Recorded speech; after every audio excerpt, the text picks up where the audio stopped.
الشيطان الرجيم بسم الله الرحمن الرحيم قال الله تعالى في القرآن المجيد الذي خلق الموت والحياة ليبلوكم أيكم أحسن عملا وقال النبي صلى الله عليه وسلم إن في الجسد مضغة إذا صلحت صلح الجسد كله وإذا فسدت فسد الجسد كله ولا وهي القلب أو كما قال عليه الصلاة والسلام.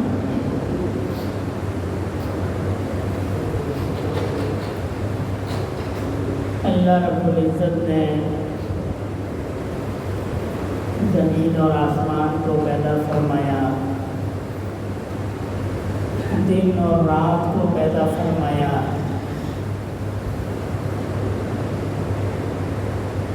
وقت کو قائم فرمایا۔ یہ وقت جو ہے یہ اللہ پاک نے اس دنیا کے اندر یہ پیدا فرمایا ہے۔ جب انسان اس دنیا سے چلا جائے گا اس وقت سے اس کا تعلق ختم ہو جائے گا۔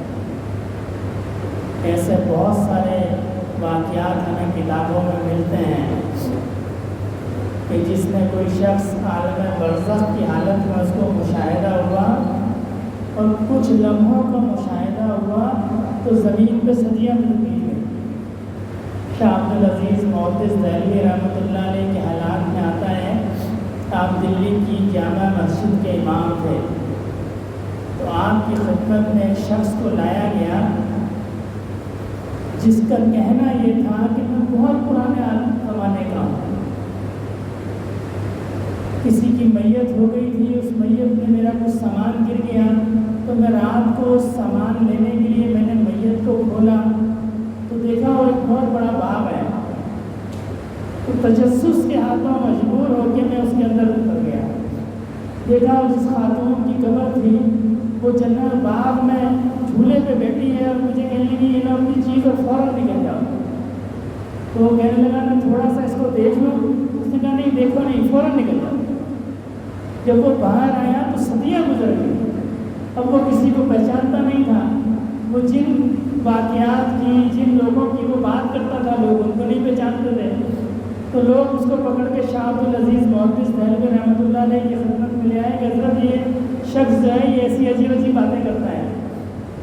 تو حضرت نے جب اس کا واقعہ سنا تو اس کو کہنے لگے بھائی تم عالم برزخ کا مشاہدہ اللہ نے تمہیں کرا دیا ہے، اب اس کا کوئی حل نہیں ہے۔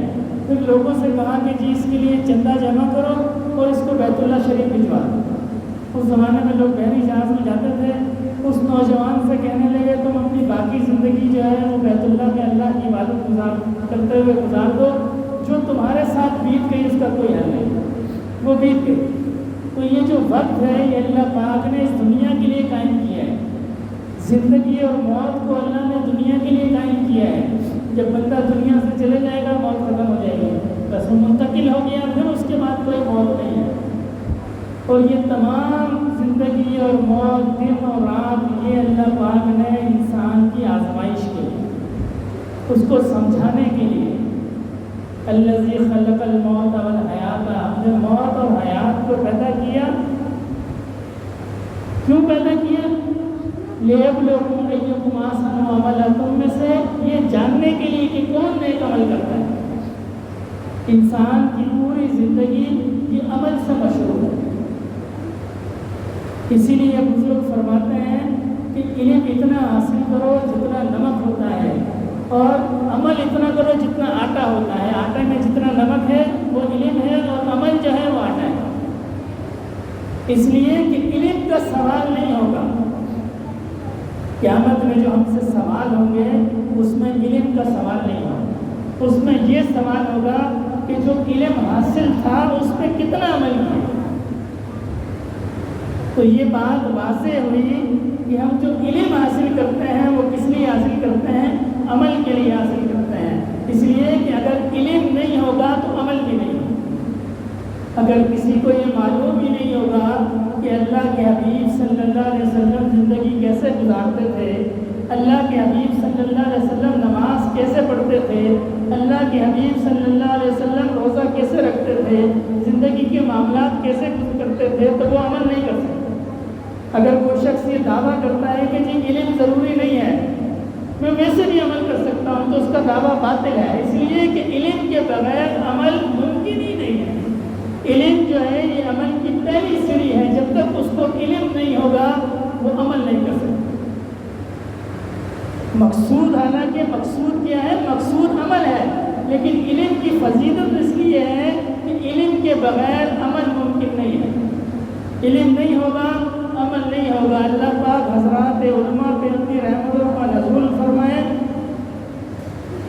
خود بھی علم سیکھتے ہیں، پھر طالب علموں میں اس نور کو منتقل کرتے ہیں۔ عام طور پر جب بچہ عالم یا مفتی بنتا ہے وہ اپنے زندگی کے بہترین 10 یا 11 سال وہ دین سیکھتا ہے، اس لیے تاکہ وہ خود عمل کرے اور پھر وہ لوگوں کو بتائے کہ اللہ کے حبیب صلی اللہ علیہ وسلم کا یہ طریقہ ہے۔ حالانکہ معاشرہ اس کو کچھ نہیں دیتا، ہم لوگ اس کو کچھ نہیں دیتے۔ ہمارے امام کی کیا تنخواہ ہوگی؟ 8,000 10,000 بہت ہوا تو 15,000۔ مزدور کی تنخواہ حکومت نے 37,000 روپے مقرر کی ہے۔ ہم اس شخص کو جو اللہ کا دین 11 سال سیکھتا ہے ہم اس کو 8,000 دیتے ہیں۔ یہ صرف یہاں کی نہیں ہے، پورے ملک کا یہی حال ہے۔ لیکن پھر بھی آپ دیکھیں نہ مدرسے خالی ہوئے، نہ پڑھانے والے کم ہوئے، نہ طلبہ کم ہوئے، بلکہ جس شخص کا کسی ساتھی کا مشاہدہ ہو وہ مدارس میں چلے جائے تو معلوم ہوتا ہے کہ جس ہزار لوگ بچے جو ہے وہ امتحان دیتے ہیں داخلے کے لیے اور 100 بچوں کی سیٹیں ہوتی ہیں، اتنا کمپٹیشن ہے۔ تو یہ اللہ پاک کی دی ہوئی برکت ہے، نبی کریم صلی اللہ علیہ وسلم کا یہ معجزہ آپ کہہ لیں کہ آپ کا علم جو ہے باوجود دنیا کی تنگی کے پھیلتا ہے، تنگی نہیں ہے اس میں۔ کوئی مدرسہ آپ کو ایسا نہیں ملے گا جس کو یہ شکایت ہو کہ جی میرے پاس طلبہ نہیں ہے۔ اساتذہ تو کم ہو سکتے ہیں، طلبہ کم نہیں ہو سکتے۔ یہ اللہ کا دین جو ہے یہ پھیلتا ہے، تو علم اتنا ضروری ہے۔ لیکن یہ سارے کا سارا علم جو ہے یہ کس لیے ہے؟ تاکہ بندہ اس پہ عمل کرے اور لوگوں کو۔ امام غزالی رحمۃ اللہ علیہ کے زمانے میں ہارون الرشید بادشاہ تھا، اس نے ایک مدرسہ بنایا اور مدرسے کے وزٹ پہ آیا، دورے پہ آیا، پھر طلباء سے سوال پوچھے جی آپ علم کیوں سیکھتے ہیں؟ اس نے کسی بچے نے کہا جی میں اس لیے علم سیکھتا ہوں تاکہ میں بڑا عالم اور بڑا فقیہ بنوں، میں شہر کا قاضی بنوں۔ کسی نے کہا میں اس لیے علم سیکھتا ہوں کہ میں شاہی مسجد کا امام بنوں۔ کسی بچے نے کہا میں اس لیے علم سیکھتا ہوں کہ میں لوگوں کو فتوے دو، علم سکھاؤں۔ انہی طلباء کے اندر بچوں میں امام غزالی رحمۃ اللہ علیہ بھی تھے۔ بادشاہ نے ان سے پوچھا ہاں بھائی تم کیوں سیکھتے ہو؟ انہوں نے فرمایا، چھوٹے تھے بچے، فرمانے لگے کہ بادشاہ سلامت میں اس لیے اس علم کو سیکھتا ہوں تاکہ میں یہ جانوں کہ اللہ مجھ سے کیا چاہتا ہے، اللہ مجھ سے کیا چاہتے ہیں، مجھے یہ معلوم ہو تاکہ میں اس کے مطابق اپنی زندگی کو گزار سکوں۔ تو بادشاہ کہنے لگا صرف اس ایک بچے کی وجہ سے مدرسہ میں قائم رکھتا ہوں اور میں اس مدرسے کو گرا دوں۔ کیوں؟ کیونکہ علم کا اصل مقصد جو ہے یہ عمل ہے۔ جب بندہ علم پہ عمل کرتا ہے عمل کا حساب ہے۔ اللہ والوں کی زندگی عمل سے مشروط ہے، یہ عمل سکھاتے ہیں، یہ سکھاتے ہیں نماز پڑھنی ہے، روزہ رکھنا ہے، پھر اس پہ عمل کر کے دکھاتے ہیں اور اس عمل پہ لوگوں کو منتقل کرتے ہیں۔ ہمارے حضرت جی ایک متعلقین میں سے کسی نے رات کو فون کیا، ایک تو کہنے لگے حضرت میں جس وقت بھی فون کرتا ہوں 1 بجے فون کروں آپ جاگ رہے ہوتے ہیں، 2 بجے فون کروں آپ جاگ رہے ہوتے ہیں، 3 بجے فون کروں جاگ رہے ہوتے ہیں۔ حضرت فرمانے کے بھی آرام تو قبر کے اندر ہو۔ یہ عمل ہے، اللہ نے انسان کو عمل کے لیے پیدا کیا، اپنی عبادت کے لیے پیدا کیا، عمل کے لیے پیدا۔ علم عمل کے لیے، اگر عمل نہیں ہے، کسی شخص کو یہ معلوم ہے کہ جی نماز پڑھنی ہے اور وہ نہیں پڑھتا، تو اس کا یہ معلوم ہونا کہ جی نماز پڑھنی ہے وہ اس کو نفع نہیں دے گا، بلکہ قیامت میں اس کے لیے حجت بن جائے گا، اس لیے کہ یہ سوال ہوگا کہ جو تم نے علم حاصل کیا تھا اس پہ عمل کتنا کیا. اللہ والوں نے زندگیاں بھلا دی، زندگیاں بھلا دی. توکل شاہ صاحب رحمۃ اللہ علیہ امبالے کے مشہور بزرگ ہیں. تو جب آپ کی والدہ نے اصرار کیا کہ جی آپ شادی کر لیں، تو انہوں نے فرمایا بھائی میرے پاس اماں جی وقت نہیں ہے، ٹائم نہیں ہے میرے پاس. تو ماں ہے، ماں نے اصرار کیا، شادی کر لی. جب کمرے میں گئے، دلہن کے پاس پلنگ پہ بیٹھے، ایک تسبیح پڑھی، پھر اس سے کہنے لگے کہ انشاءاللہ ہم جنت میں ملیں گے. اور وہ کیا کہیں گے جی وقت نہیں ہے میرے پاس. اور ہماری زندگی ایسی ہے کہ ہمارے پاس فرصت ہی فرصت ہے. لایانی گفتگو ہم کرتے ہیں، لایانی کام ہم کرتے ہیں، حالانکہ وقت ایسی چیز ہے کہ جب بندہ جنت میں چلا جائے گا نا، اس کو کسی چیز کی حسرت نہیں ہوگی، صرف ایک چیز کی حسرت ہوگی، میں نے وقت کو ضائع کیوں کیا، میں نے اس وقت کو ضائع کیوں کیا، کاش میں اس وقت کو اللہ کی یاد میں گزار دوں. لایانی گفتگو کی اجازت نہیں ہے، لایانی کاموں کی اجازت نہیں ہے. یا تو بندہ دنیا کے کسی ایسے کام میں مشغول ہو جو اس کو نفع دے، یعنی ملازمت ہے، کوئی کاروبار ہے، کوئی رزق حلال ہے، یا دین کے کام میں مشغول ہو.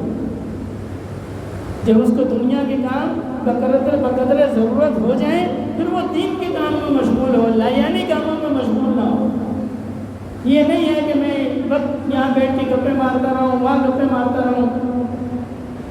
لایانی گفتگو کی اجازت نہیں ہے. حکم کیا ہے؟ عشاء کی نماز پڑھو، سو جاؤ. عشاء کی نماز کے بعد غیر ضروری گفتگو جو ہے یہ منع ہے.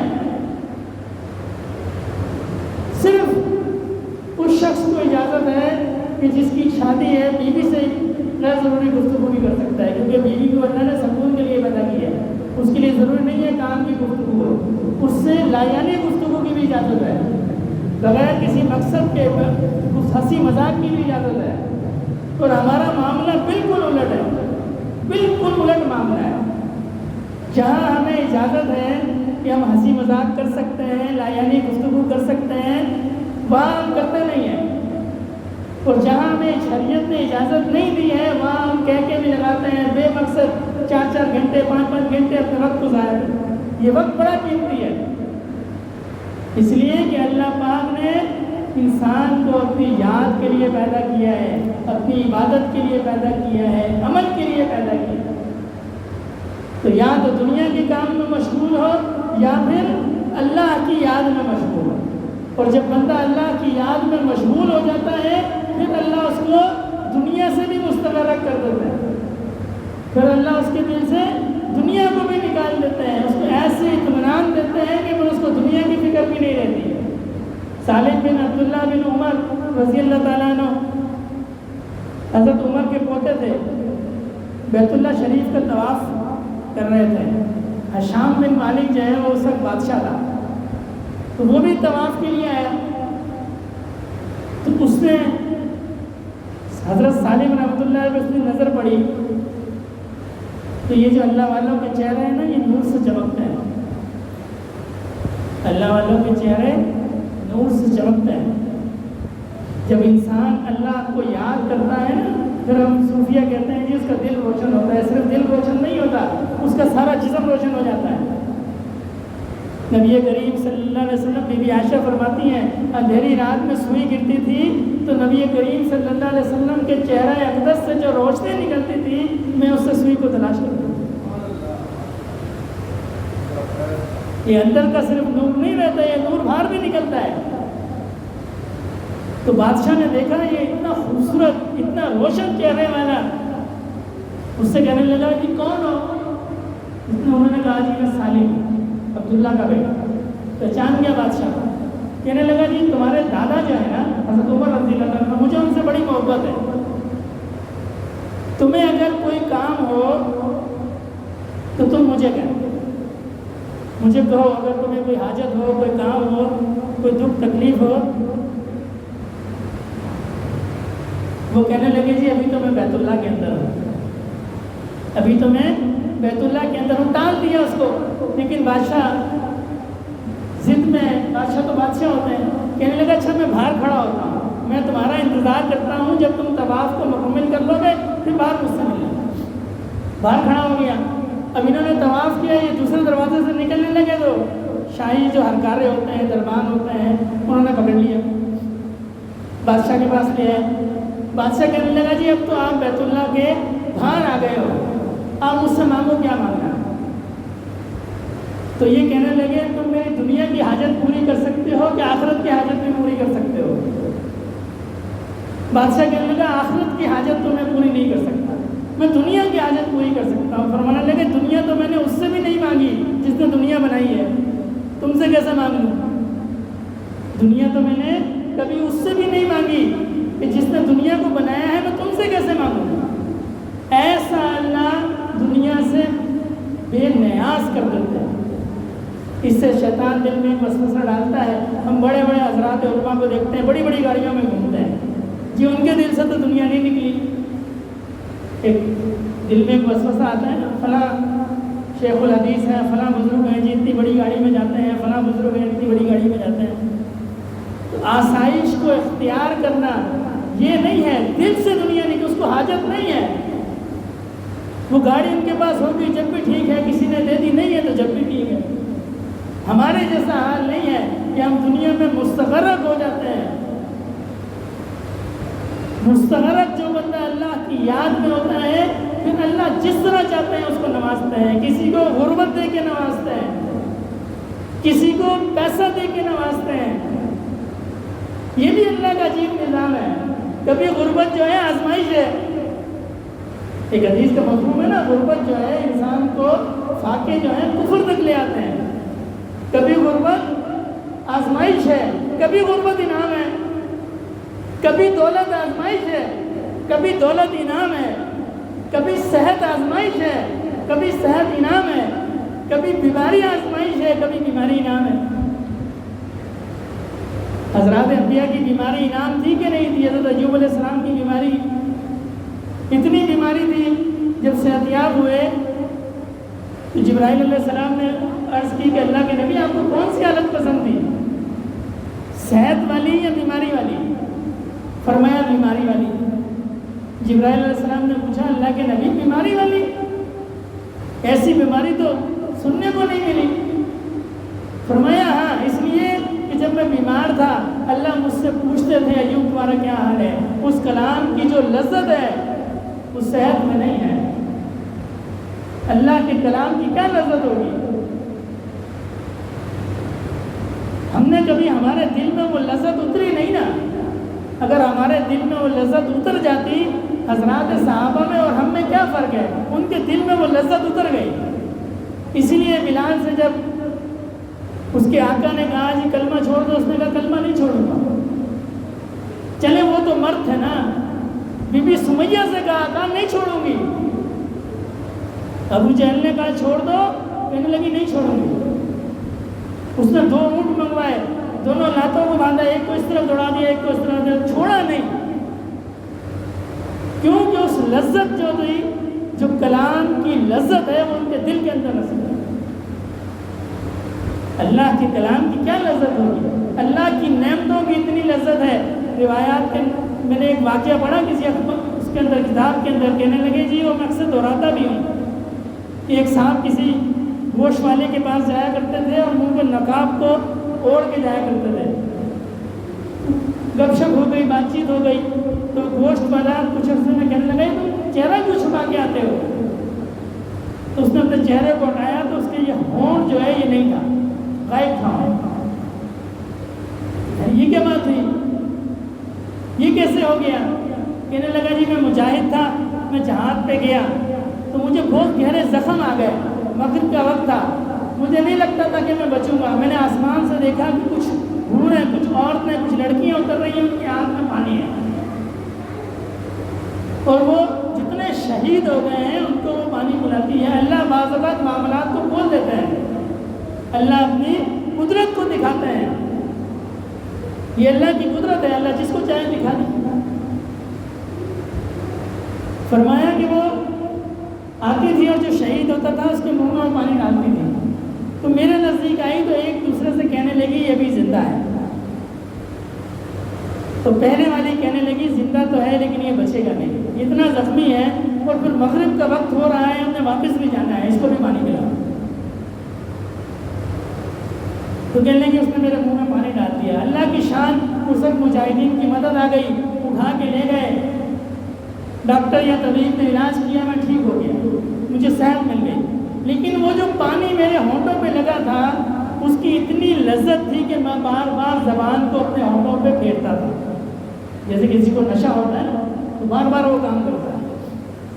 کہ لگے یہ جو تم میری حالت کو دیکھتے ہو یہ زبان کو ہونٹوں پہ پھیرنے کی وجہ سے ہوئی ہے, اس کی لذت نہیں جاتی.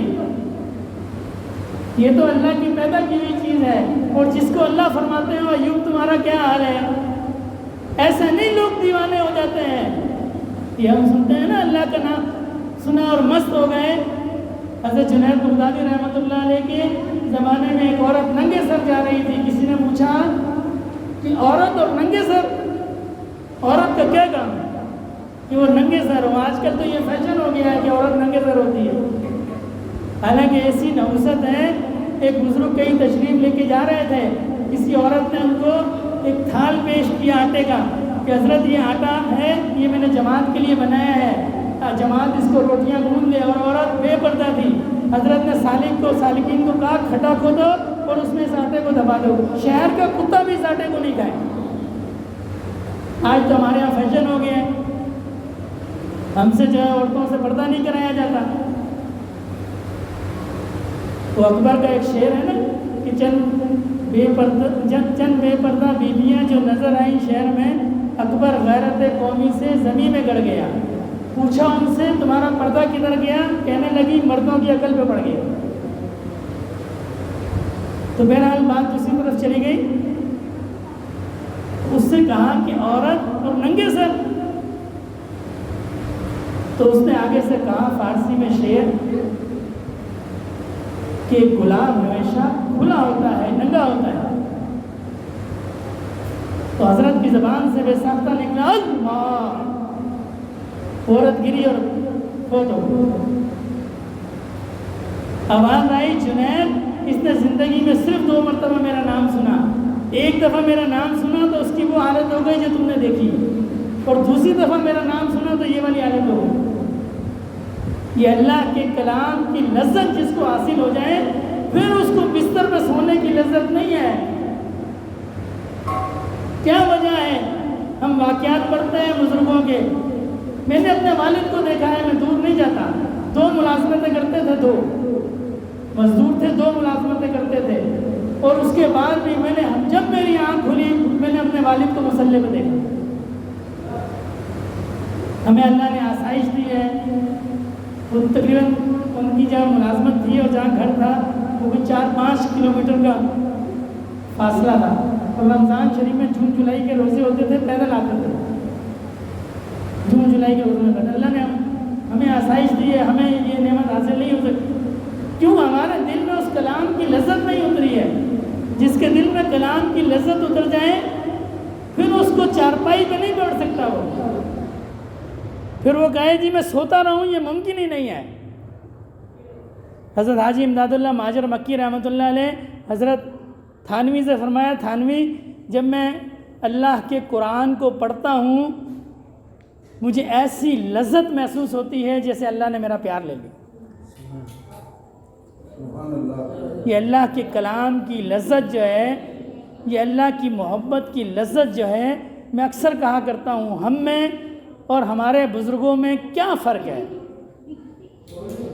ہم بھی الحمدللہ صاحب ایمان ہیں, مسلمانوں کے گھر میں پیدا ہوئے ہیں.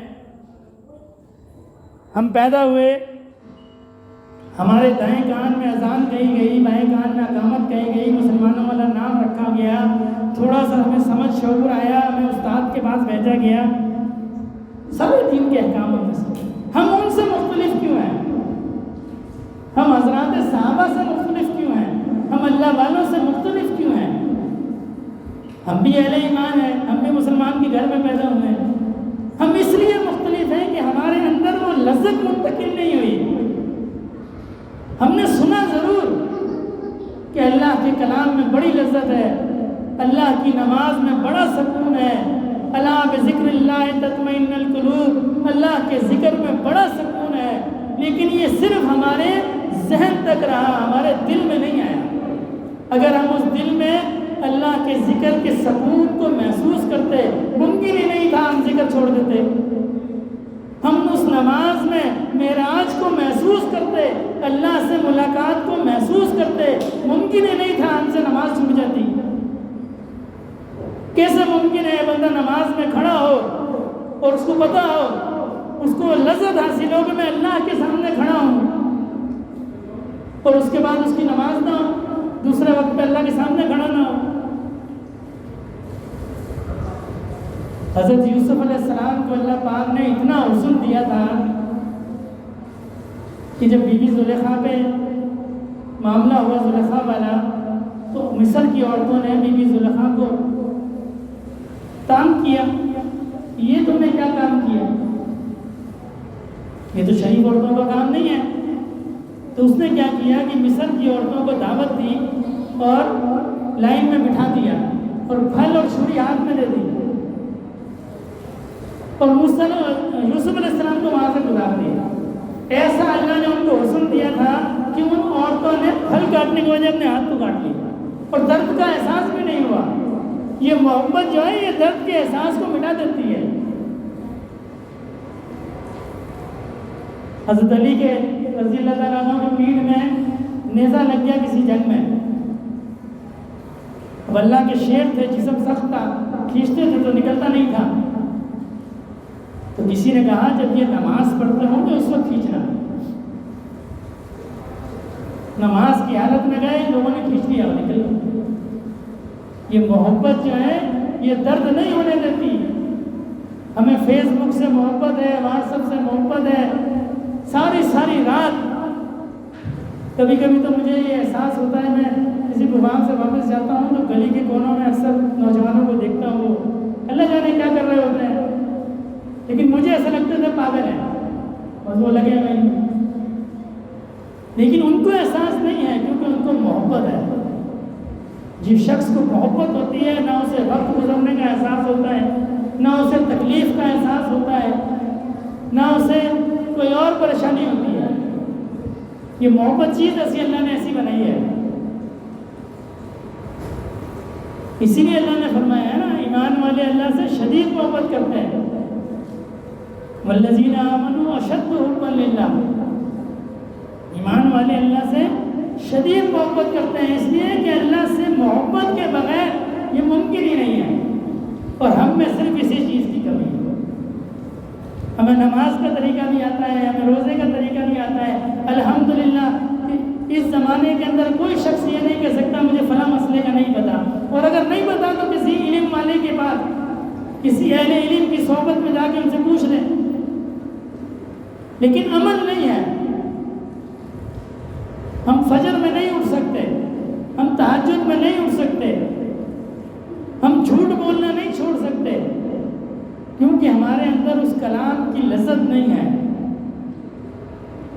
اگر لذت ہوتی، صحابہ اکرام نشے کے عادی تھے، شراب عام تھی، اور یہ کہتے ہیں ایسی بیماری ہے، کئی فقیر کے پاس لوگ آتے ہیں جی، کوئی دم کرتے ہیں، کوئی دعا کرتے ہیں، جی نشہ نہیں چھوڑتا، اور جب اللہ کے نبی نے فرمایا چھوڑ دو تو کتابوں میں آتا ہے مٹکے بہا دیے، بہا دیا، دوبارہ ہاتھ نہیں لگایا، کیونکہ جب محبت ہو جاتی ہے تو عمل کرنا آسان ہو جاتا ہے، اور اللہ کے یہ بندے، اللہ والے، یہ اللہ سے محبت سکھاتے ہیں۔ کسی نے حضرت یہ مسئلے نہیں سکھاتے ہیں۔ کسی نے حضرت گنگوئی سے پوچھا، حضرت آپ تو اتنے بڑے عالم ہیں، دارالعلوم دیوبند کے استاد ہیں، شیخ الحدیث ہیں، آپ حاجی امداد اللہ مہاجر مکی کے پاس کیوں جاتے ہیں؟ وہ تو عالم بھی نہیں ہے۔ فرمایا میں ان کے پاس مسئلے سیکھنے کے لیے نہیں جاتا ہوں، میں ان کے پاس مسئلے سیکھنے کے لیے نہیں جاتا، میں ان کے پاس اس محبت کی نعمت کو حاصل کرنے کے لیے جاتا ہوں۔ یہ ایسی نعمت ہے جیسے جس ہرن کے پاس مشک ہوتا ہے نا، جس ہرن کے پاس مشک ہوتا ہے اس ہرن کو میں عاجزی آ جاتی ہے، اس میں ٹھہراؤ آ جاتا ہے. باقی ہرن اس کے گرد جھمگٹا بنا لیتے ہیں کہ اب یہ معتبر ہو گیا ہے. ایسے ہی جس میں اللہ کے عشق کی، اللہ سے محبت کی نعمت آ جاتی ہے، لوگ خود بخود اس کے اندر سے خوشبوئیں نکلتی ہیں. پھر اس کو کسی کو بتانا نہیں پڑتا جی میرے پاس یہ نعمت ہے. پھر لوگ اس کے پاس آتے ہیں کہ حضرت یہ نعمت ہمیں دیتے ہیں. امام احمد بن حنبل اتنے بڑے امام ہیں، بشر حافظ رحمۃ اللہ علیہ کے پاس جایا کرتے تھے. اس شاگرد نے کہا حضرت آپ کے تو پورا فقہ ہے، آج بھی حضرت کا پورے فالوور ہے، پورا فقہ ہے حنبلی. زیادہ تر جو ہمارا گلف کا جو ایریا ہے یہ اس میں زیادہ حنبلی ہیں. اتنے بڑے فقہ کے امام تھے، بشر حافظ کے پیچھے جاتے تھے. کسی شاگرد نے کہا حضرت آپ اتنے بڑے امام، وہ صوفی کیوں جاتے ہیں؟ فرمایا جس اللہ کو احمد بن حنبل جانتا ہے، بشر حافظ اس کو پہچانتا ہے. میں پہچان کے لیے جاتا ہوں، میں پہچان کے لیے نہیں جاتا ہوں. کسی نے حضرت تھانوی سے کہا کہ حضرت حاجی صاحب جو ہیں وہ علماء دیوبند سے تعلق کی وجہ سے چمک گئے ہیں. علماء دیوبند سے تعلق کی وجہ سے حاجی صاحب چمک گئے ہیں، مشہور ہو گئے ہیں، لوگ جاننے لگ گئے ہیں ان کو. تو حضرت نے فرمایا نہیں، آپ نے غلط کہا. علماء دیوبند حاجی صاحب سے تعلق کی وجہ سے چمک گئے. یہ ایسی نعمت ہے جس کو اللہ نے یہ نعمت دی تھی، لوگ اس کے پیچھے گھومتے ہیں. آج ہر شخص فرمائش میں کہ میری عزت ہو. جو بندہ اللہ کی یاد میں، اللہ کی محبت میں اپنے آپ کو گرا دیتا ہے، اللہ اس کو بلند کر دیتا ہے. قربانی دینی پڑتی ہے، قربانی ضروری ہے، ہر کام کے لیے محنت ضروری ہے. وہ ہمارے تبلیغ بھائی کہتے ہیں نا ساتھی، جب وہ کھڑے ہوتے ہیں اعلان کے لیے، کیا کہتے ہیں؟ دین محنت سے آتا ہے. صحیح کہتے ہیں، بالکل 100% درست کہتے ہیں. اس لیے کہ کوئی بھی کام محنت کے بغیر نہیں ہو سکتا. ہم نے یہ سمجھ لیا کہ یہ نعمت، یہ دین بغیر محنت کے آ جائے گا، یہ بالکل غلط بات ہے. ہمارے بڑے عزیز جی کے خلیفہ مولانا محمد واس صاحب رحمۃ اللہ علیہ فرمایا کرتے ہیں، عالم تھے، بیان کرتے ہوئے فرمانے لگے کہ دین جو ہے یہ بقدر محنت ہے اور دنیا بقدر نصیب ہے. دنیا بقدر نصیب ہے، دین بقدر نعمت ہے. فرمانے لگے کہ لوگوں نے الٹ کر دیا.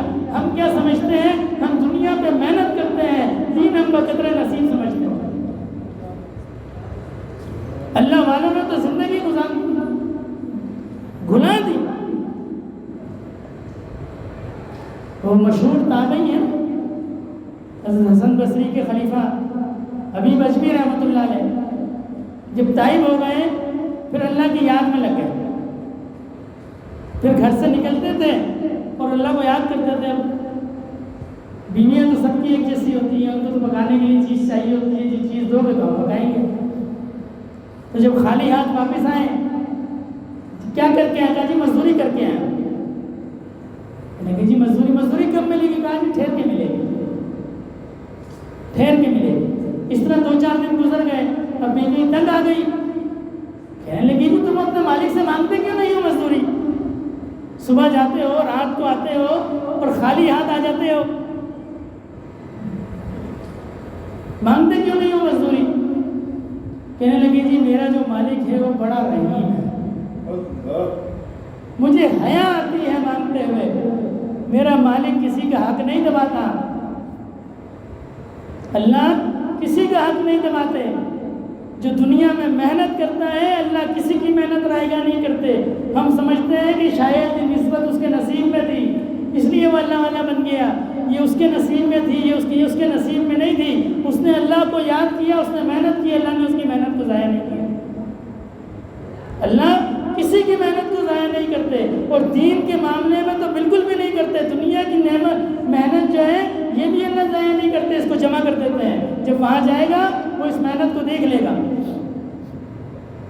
اگر کسی کو مزاج کے خلاف کوئی معاملہ ہو گیا تو جب یہ آیت نازل ہوئی نا انمال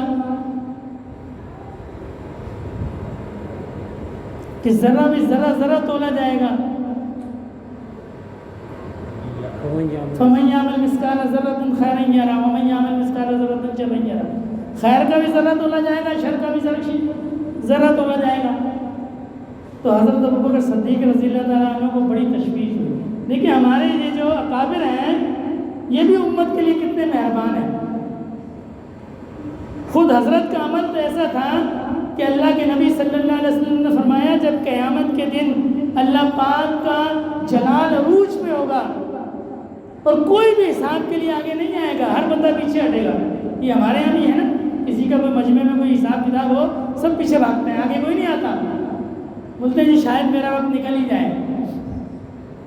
تو اللہ کے حبیب صلی اللہ علیہ وسلم نے فرمایا میں ابو بکر کو کھڑا کروں گا، یا اللہ اب ان سے حساب کو شروع کریں، کیسا معاملہ ہوگا، کیسے اعمال ہوں گے، کیسا اللہ کو راضی کیا ہوگا کہ کوئی آگے نہیں آئے گا، اللہ کے حبیب ان کو آگے کر دیں گے۔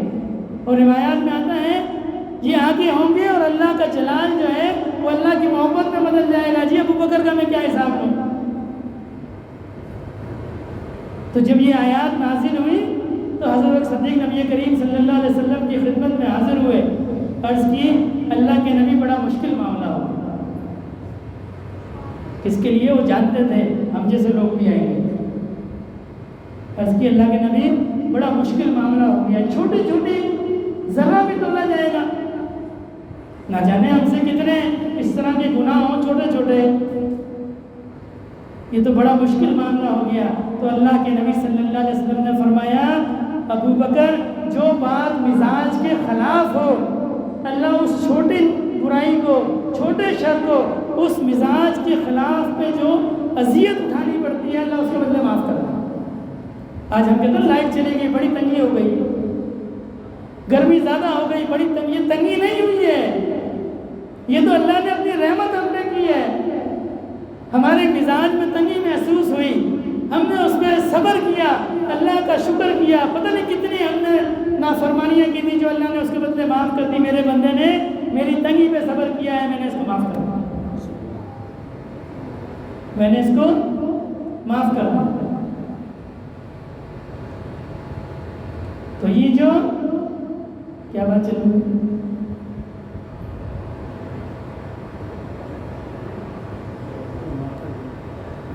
تو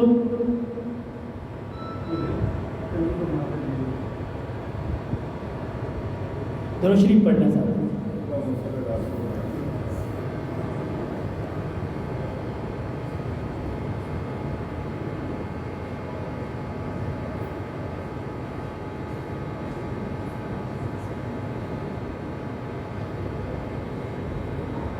تو یہ جو عشق کی نعمت ہے، یہ جو عشق کی محبت کی نعمت ہے، یہ پھر اللہ والے یہ پھر دوسروں کو سینہ میں منتقل، اس لیے لوگ ان کی خدمت میں جاتے ہیں اور کسی کام کے لیے نہیں جاتے۔ یہ جو دنیا کے کاموں میں نہیں جاتے ہیں یہ چھوٹی منزل ہے۔ ہمارے ایک پیر بھائی مجھے ایک دفعہ کہنے لگے کہ حضرت کئی لوگ حضرت جی کے پاس آتے ہیں کسی کام کے لیے کہ حضرت میرا فلاں دنیا کا کام ہے، آپ دعا کر رہے ہیں، وہ دعا کرتے ہیں ان کا کام ہو جاتا ہے۔ تو کہنے لگے میں بڑے عرصے سے آ رہا ہوں، بیعت بھی ہوں، تو میرا کوئی فلاں کام ہے تو میرا کام نہیں ہوتا۔ تو میں نے ان سے کہا کہ آپ بڑی منزل کے مسافر ہیں،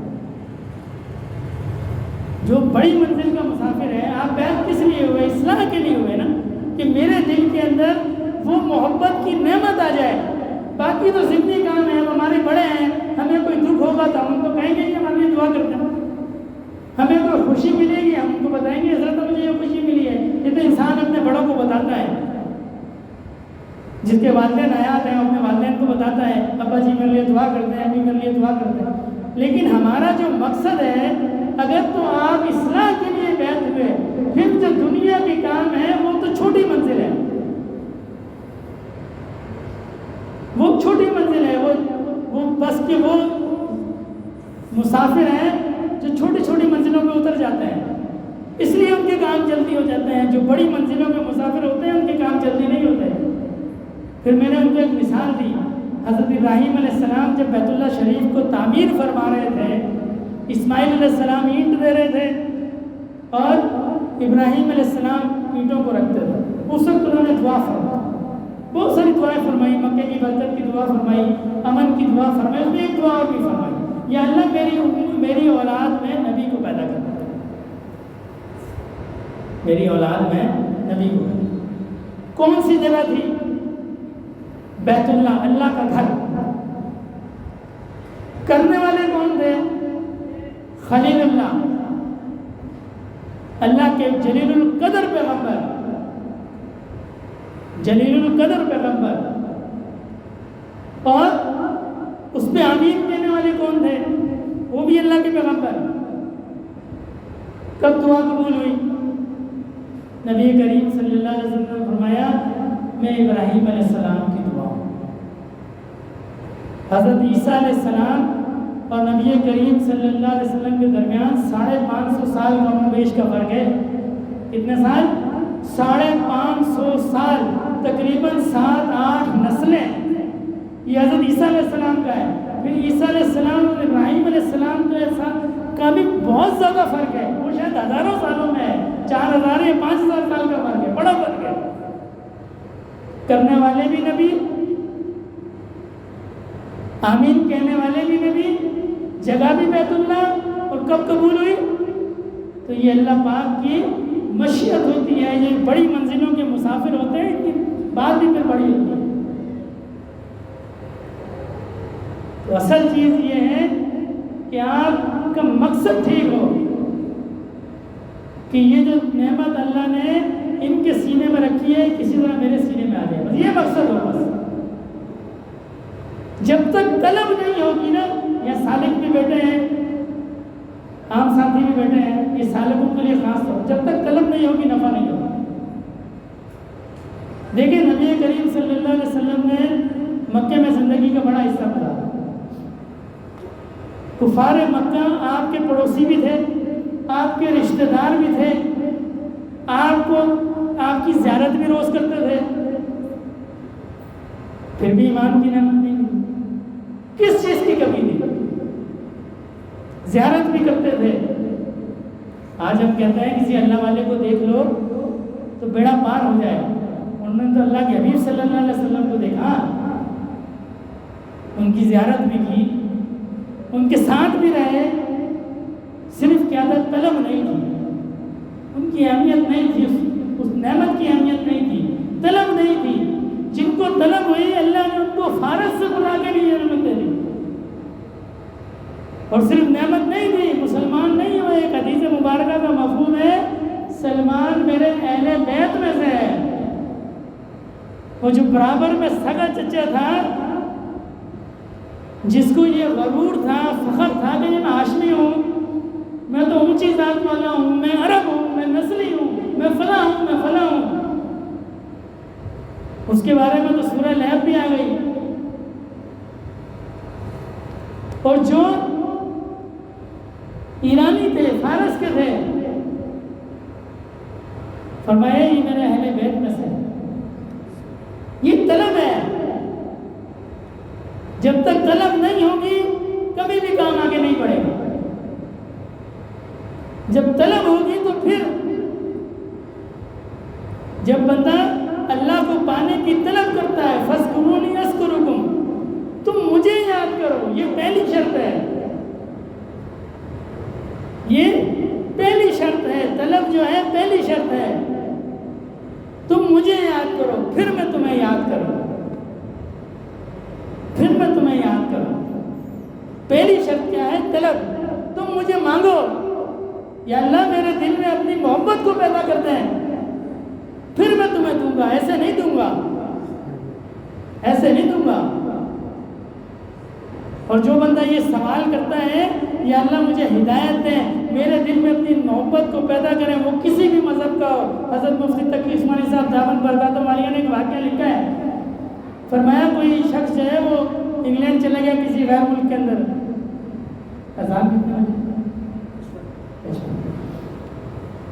کسی غیر ملک میں چلا گیا، وہاں کا تو ماحول ایسا ہے، اس نے کسی عیسائی سے شادی کر لی، ہو گئی شادی.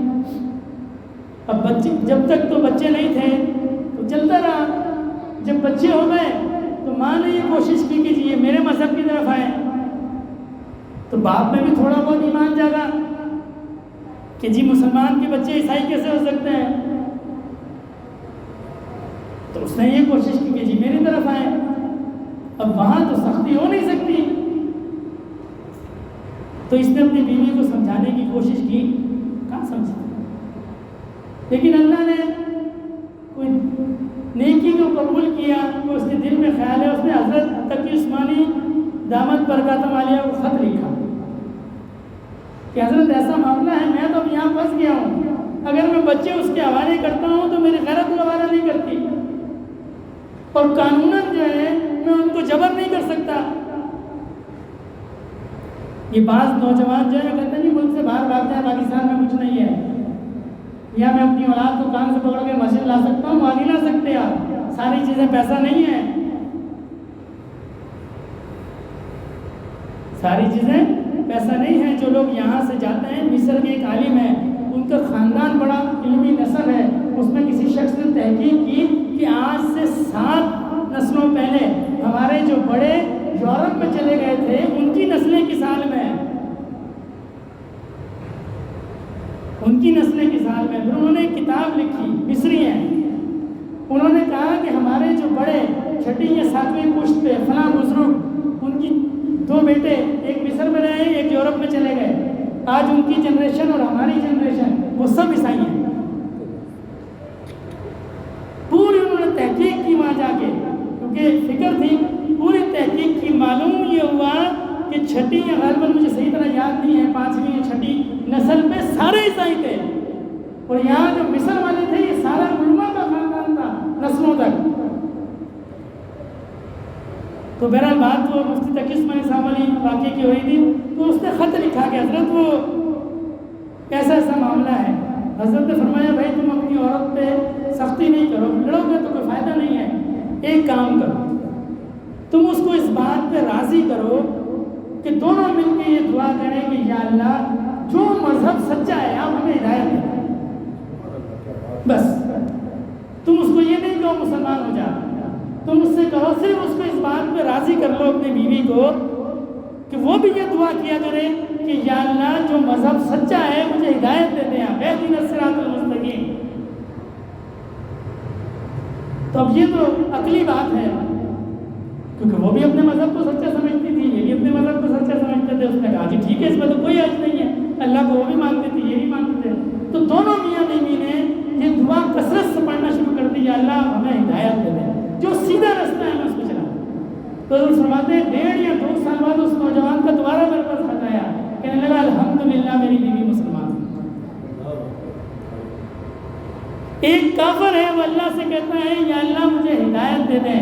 اللہ اس کو ہدایت دیتے ہیں. ہم 5 وقت مسجد میں آ کے ہر رکعت میں کہتے ہیں اہدنا الصراط المستقیم. نہ ہم داڑھی چھوڑ سکتے ہیں نہ ہم جھوٹ بولنا چھوڑ سکتے ہیں نہ ہم رشوت لینا چھوڑ سکتے ہیں نہ ہم بد نظری چھوڑ سکتے ہیں. کافر کو ہدایت مل سکتی ہے ہمیں نہیں ملی. ہر نماز میں ہم کہتے رہے اہدنا الصراط المستقیم. یا اللہ مجھے سیدھے رستے پہ چلانا یا اللہ مجھے سیدھے رستے پہ چلانا. جب سے ہم بالغ ہوئے 15-16 سال سے 70 سال عمر ہو گئی. نمازوں کا اگر حساب لگائیں تو کیلکولیٹر کے ہندسے ختم ہو جائیں. اتنی دفعہ ہم نے اللہ سے سوال کیا یا اللہ مجھے ہدایت دے دے یا اللہ مجھے ہدایت دے دے. اگر میرے جسم پہ وہ ہدایت ظاہر نہیں ہوئی اس کا مطلب ہے میری دعا قبول نہیں. کوئی تو مجھ میں کمی ہے نا کہ میں اتنی رکعتوں میں اللہ کے سامنے کہتا رہا یا اللہ مجھے ہدایت دے دیں میرے جسم پہ وہ ظاہر نہیں ہوئی.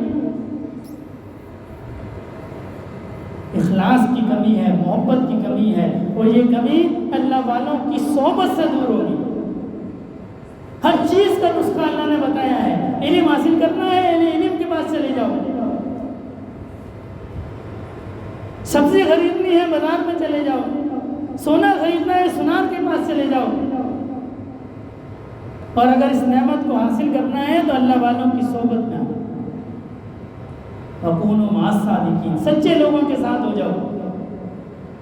اور دیکھیں کیسا تربیت کا انداز ہے، ساتھ ہو جاؤ بس، اس لیے کہ یہ عمل والے لوگ ہیں، آپ کو ان سے پوچھنا نہیں پڑے گا حضرت مسجد سے باہر نکلتے ہیں میں دائیں رکھوں کہ بائیں، آپ ان کے ساتھ ہو جائیں تو دیکھو یہ دائیں رکھتے ہیں کہ بائیں رکھتے ہیں، اگر اللہ والا ہوگا تو اس کا بایاں پاؤں باہر ہوگا، دایاں نہیں ہوگا، وہ سنت کا خیال کرنے والا ہوگا۔ کبھی کوئی اضطراری کیفیت ہو گئی تو الگ بات ہے، اختیاری کیفیت میں اس کا دایاں باہر نہیں ہوگا، بایاں باہر ہوگا۔ پوچھنے کی ضرورت نہیں ہے کہ حضرت میں پانی کیسے پیوں، کونوا مع الصادقین، سچے لوگوں کے ساتھ ہو جاؤ، دیکھو کیسے پیتے ہیں، یہ تو عمل کی دنیا ہے، اور پھر جیسے وہ کرتے ہیں ویسے ویسے کرتے رہو بس، سوال کی ضرورت نہیں ہے۔ اساتذہ طلبہ کو کہتے ہیں کہ جی سوال کرو، وہ طالب علم ذہین شمار ہوتا ہے جو اساتذہ سے سوال کرتا ہے، اور درست بات بھی ہے، جب سوال کرے گا تو ذہن کھلے گا، اشکال آئیں گے تو استاذہ ان کا جواب دیں گے تو علم میں اضافہ ہوگا۔ لیکن یہ وہ والی راہ ہے، نبی کریم صلی اللہ علیہ وسلم نے فرمایا بنی اسرائیل زیادہ سوالات کی وجہ سے برباد ہو گئے، بس دیکھتے رہو یہ کیا کرتے ہیں۔ حضرت بابا فرید رحمۃ اللہ علیہ کی خدمت میں ایک شخص آیا، نام سنا ہوگا، بڑے اللہ والے ہیں، 2 4 5 دن رات جانے لگا، حضرت اجازت دے، فرمایا کیوں آئے تھے؟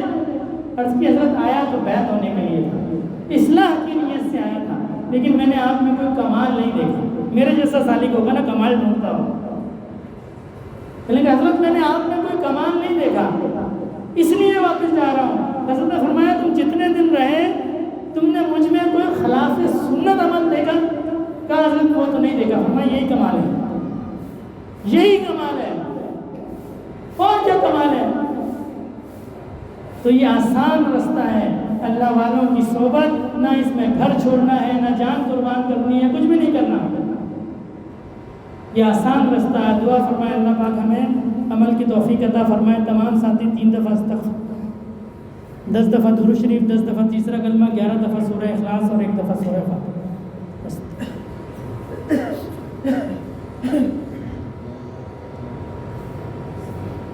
سبحان اللہ والحمد للہ ولا الہ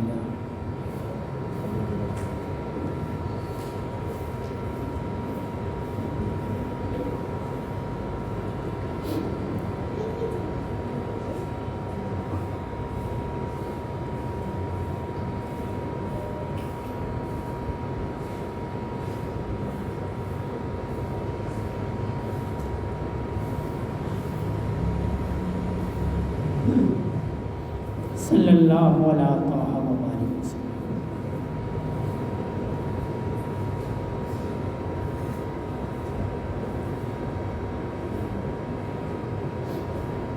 قل هو اللہ احد اللہ الصمد۔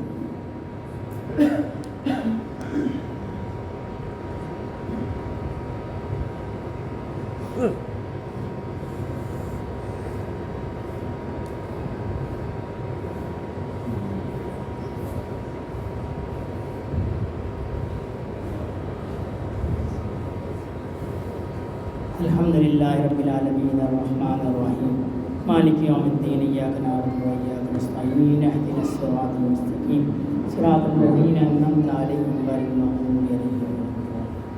الحمد للہ رب العالمین والصلاۃ والسلام علی سید المرسلین۔ یا اللہ پاک جو پڑھا گیا ہے اس کا ثواب نبی کریم صلی اللہ علیہ وسلم کی بارگاہ عالیہ میں پیش فرمائیے۔ آپ کے تفیض صحابہ کرام سلسلہ عالیہ نقشبندیہ کے جملہ شیوخ الاسلام خصوصاً میرے دادا رحمۃ اللہ علیہ کے نام ملاقات فرمائیے۔ یا اللہ پاک اس کا ثواب جملہ مسلمان مردوں اور عورتوں زندہ اور مردہ سب کے نام ہے اللہم صلی علی سیدنا مولانا محمد صلاۃ تنجینا بها من جمیع الاحوال والآفات وتقضینا بها جمیع الحاجات وتطہرنا بها من جمیع السیئات وترفعنا بها عند اعلی الدرجات وتبلغنا بها اقصى الغایات من جمیع الخیرات فی الحیاة وبعد الممات انک علی کل شیء قدیر۔ سبحان ربک رب العزۃ عما یصفون وسلام علی المرسلین والحمد للہ رب العالمین آمین۔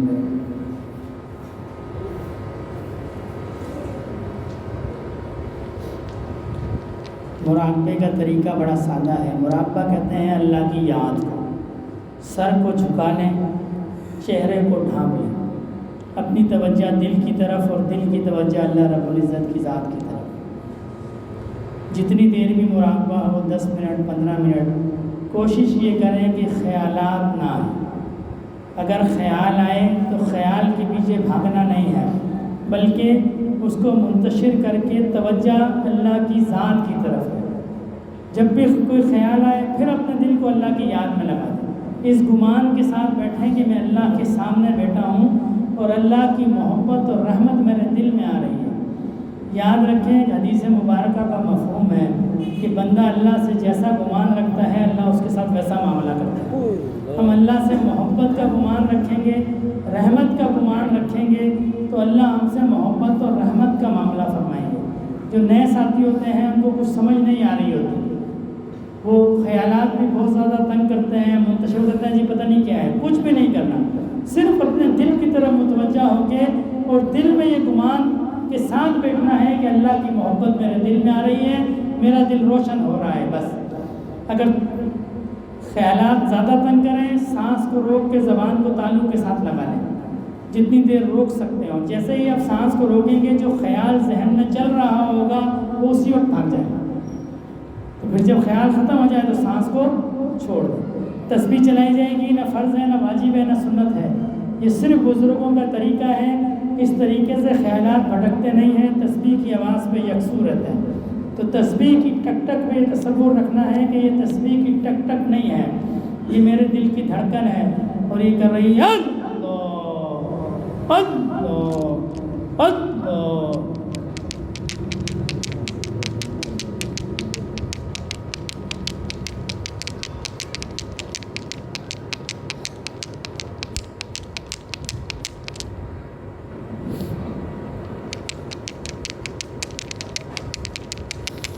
انما المؤمنون الذين اذا ذكر الله وجلت قلوبهم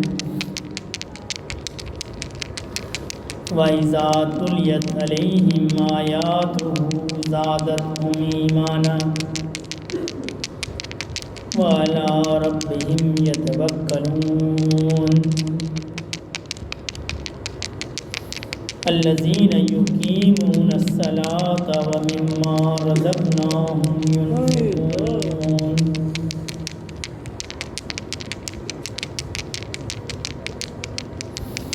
اللہ اللہ اللہ۔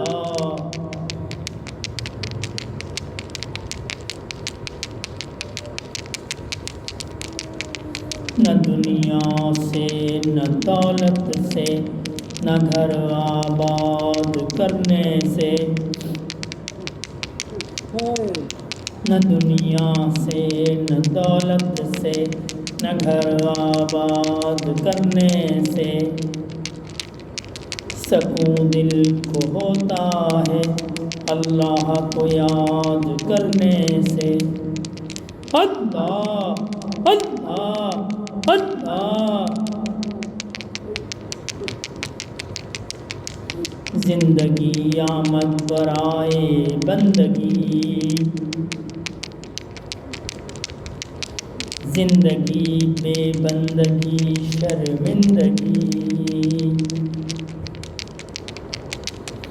اللہ اللہ اللہ۔ ذکر حق آمد غذائے روح را، ذکر حق مرہم دل مجروح را۔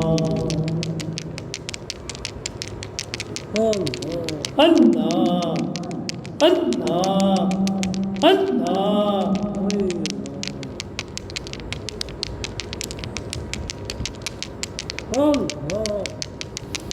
ذکر کو تا تیرا جانست، تاکہ دل سے ذکر رحمانست۔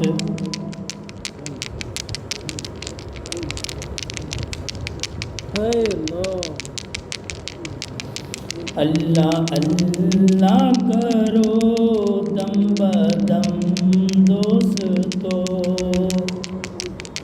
اللہ اللہ کرو دم بدم دوستو، اللہ اللہ مٹاتا ہے غم دوستو، اللہ اللہ کرو دم بدم دوستو،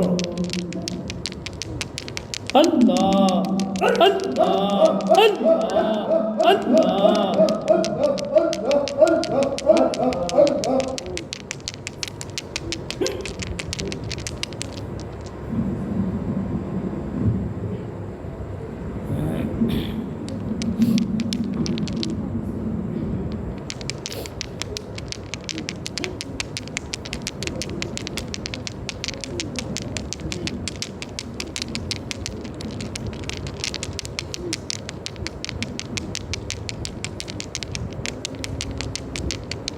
جگانے لگانے کی دنیا نہیں ہے، یہ عبرت کی جان ہے، تماشا نہیں ہے۔ جگانے لگانے کی دنیا نہیں ہے، یہ عبرت کی جان ہے، تماشا نہیں ہے۔ جہاں میں عبرت کے ہر سو نمونے، مگر تجھ کو اللہ کیا رنگ بونے۔ رویوار سے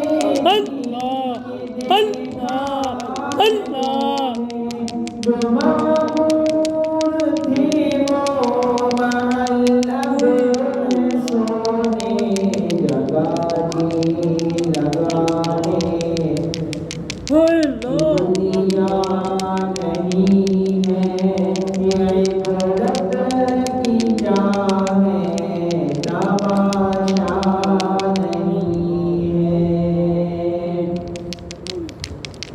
تجھے پہل بچپن نے برسوں کھلایا، جوانی نے پھر تجھے کو مجنون بنایا، بڑھاپے نے پھر آگے کیا کیا ستایا، اجل تیرا کر دے گی بالکل صفایا۔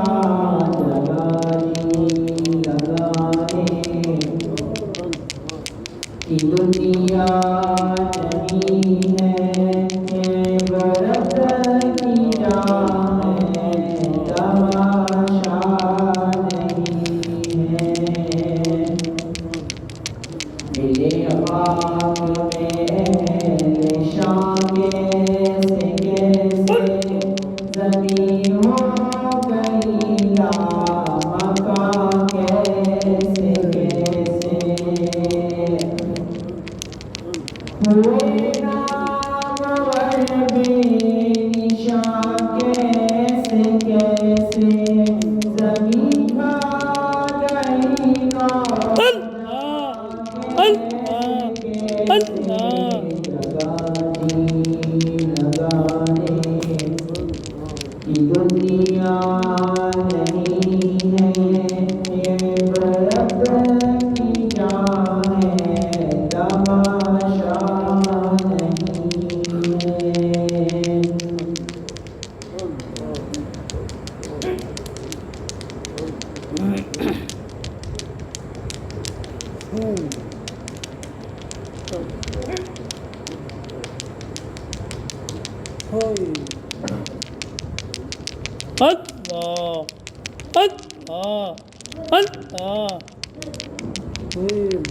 میرا دل بدل دے، میرا دل بدل دے، میرا دل بدل دے، میرا غفلت میں ڈوبا دل بدل دے، میرا غفلت میں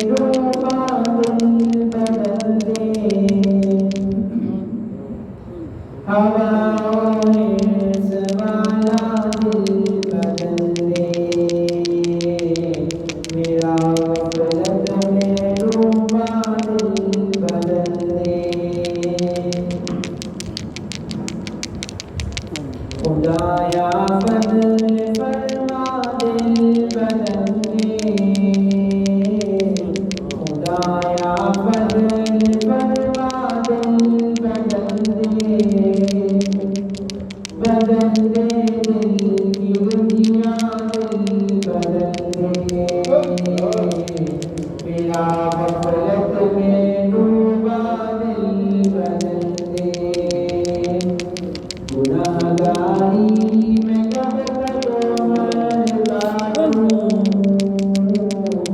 گناہگاری میں کب تک عمر کاٹوں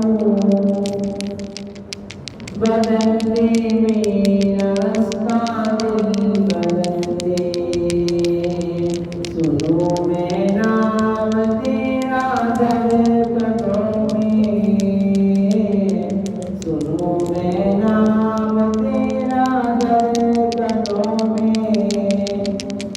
مزہ آ جائے مولا دل بدل دے میرا غفلت میں ڈوبا دل بدل دے ہٹا لو آنکھ اپنی ماں سوا سے ہٹا لو آنکھ اپنی ماں سوا سے جیوں میں تیری خاطر دل بدل دے میرا غفلت میں ڈوبا دل بدل دے پڑا ہو تیرے در پہ دل شکستہ پڑا ہو تیرے در پہ دل شکستہ رہوں کیوں دل شکستہ دل بدل دے میری فریاد سن لے میرے مولا میری فریاد سن لے میرے مولا بنا لے اپنا بندہ دل بدل دے میرا غفلت میں ڈوبا دل بدل دے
دعا خیر الحمدللہ رب العالمین الرحمن الرحیم مالک یوم الدین ایاک نعبد و ایاک نستعین اهدنا الصراط المستقیم اهدنا الصراط المستقیم اهدنا الصراط المستقیم صراط الذین انعمت علیہم غیر المغضوب علیہم ولا الضالین ربنا ظلمنا انفسنا وان لم تغفر لنا وترحمنا لنكونن من الخاسرین ربنا لا تزغ قلوبنا بعد إذ هديتنا وهب لنا من لدنك رحمة إنك أنت الوهاب ربنا هب لنا من أزواجنا وذرياتنا قرة أعين واجعلنا للمتقين إماما ربنا آتنا في الدنيا حسنة وفي الآخرة حسنة وقنا عذاب النار اللهم إنا على ذكرك وشكرك وحسن عبادتك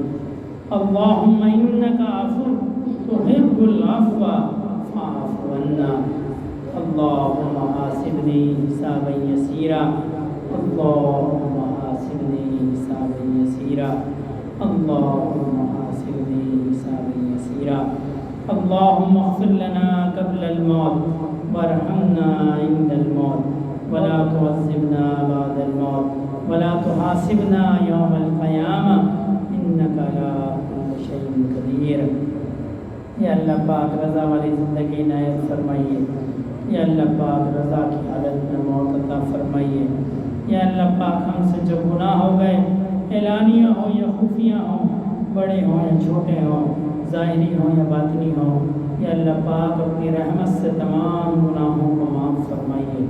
یا اللہ پاک ہم گناہ گار ہیں، ہم خطا کار ہیں، ہم سیاہ کار ہیں، یا اللہ پاک آپ کے حبیب صلی اللہ علیہ وسلم سے ہماری نسبت ہے، ہم آپ کے امتی ہیں، یا اللہ پاک اس نسبت سے ہمارے گناہوں کو معاف فرمائیے۔